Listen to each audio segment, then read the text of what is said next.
Hi, I'm Aitken, and for 4 decades as a journalist and race form analyst, I've loved getting into the details of what decides horse races, why one horse wins and another horse loses.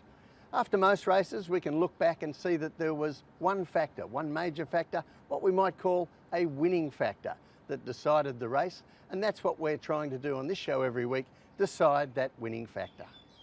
So this week, the first race we're going to take a look at from Sha Tin on Sunday is race 7, and the winning factor, fitness. Let's take a look at the field. Now, it looks a fairly even bunch of horses at first glance, but what we're going to be most interested in is horses 5 and 9, Smart Charade and the Full Bloom. What separates them from the others is that they've already had a race last week. So they've had a race this season, their rivals have not. If we look at the statistics over the past 5 seasons, during the month of September, horses which have already had a race in the season have a tremendous strike rate, whether it's win or place. They have that extra fitness factor. Now, we have to explain this statistic a little bit because as the month goes on, obviously there are more horses which have already had a race, so it can be a little bit flattered by the end of the month. But early in the month, it's a considerable advantage, and that's what we're looking at on Sunday. Now, most of all, we want to focus on Smart Charade. He had his first run for the season last Sunday, over 1,200 metres, a distance that's a little on the short side for him, but he produced a terrific second to King Opie, running the second best last 400 metres of the afternoon. The only better last 400 metres was produced by the Class 2 winner, world record. So that's pretty good finishing speed for a Class 4. On Sunday, he returns to a more suitable 1,600 metres, the distance at which he surprised everybody back in May.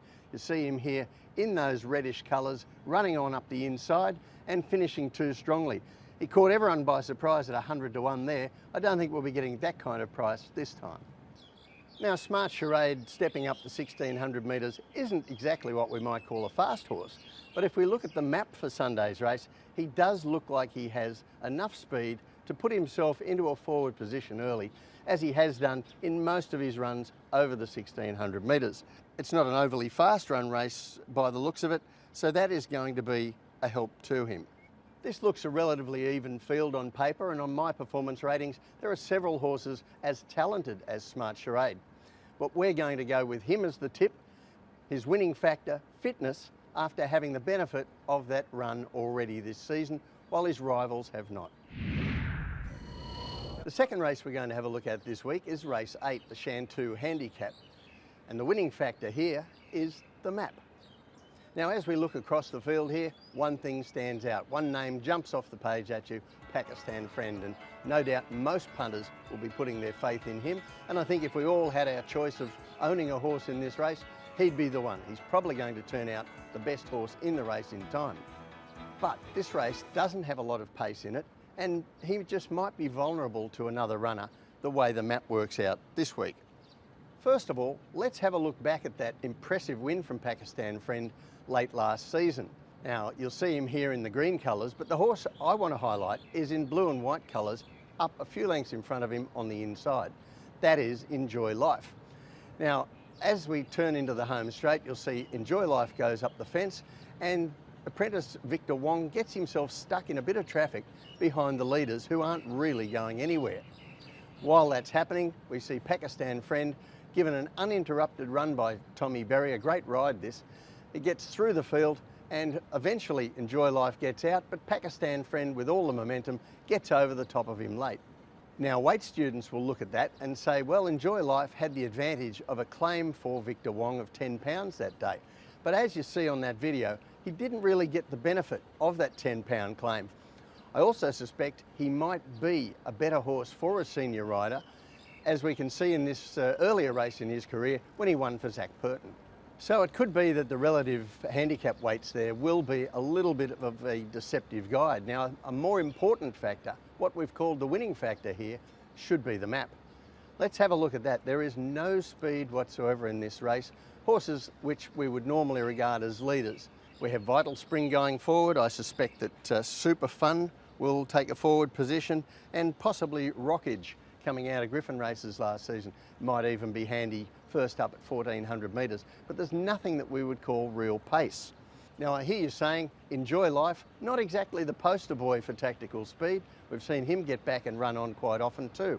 But if we have a look back at this particular race we're going to see now, over a mile earlier last season, he showed plenty of pace to be up handy in a fast run race, and he has done that on a few occasions.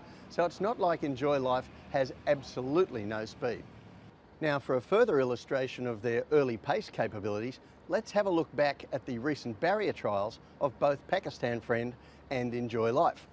Now we'll cut to the chase and I'll tell you that both of them finished full of running, impressive trials to the eye, but that's not what we want to look at here. What we're going to look at instead is the start of each of these trials. Here's Pakistan Friend on August the 24th, slowly away out the back in those green and white colours, and then really pushed hard trying to keep up with the field. Now contrast that with Enjoy Life, who's drawn towards the outside in his August 29 trial, begins well, and he's very smooth, very easily keeping up with the leaders in the early part before his rider just eases him back out of the trial. So from barrier 4 on Sunday, fresh at his first run for the season, I think that Enjoy Life might be able to hold on reasonably well to the back of the speed runners here in the slowly run race, while Pakistan Friend, well, he's likely to be making a mess of the jump and sitting right out the back. Keith Young's job is going to be to make sure that he has a good head start on Pakistan Friend when they turn into the straight. The winning factor here with Enjoy Life is the map. It may be that Pakistan Friend proves too good and gets over the top of him late, but I think he's a reasonable gamble here, Enjoy Life, to make Pakistan Friend earn the win, even if he does. Well, that's it for this week's winning factor. All the best of luck at Sha Tin on Sunday, and we'll see you next week.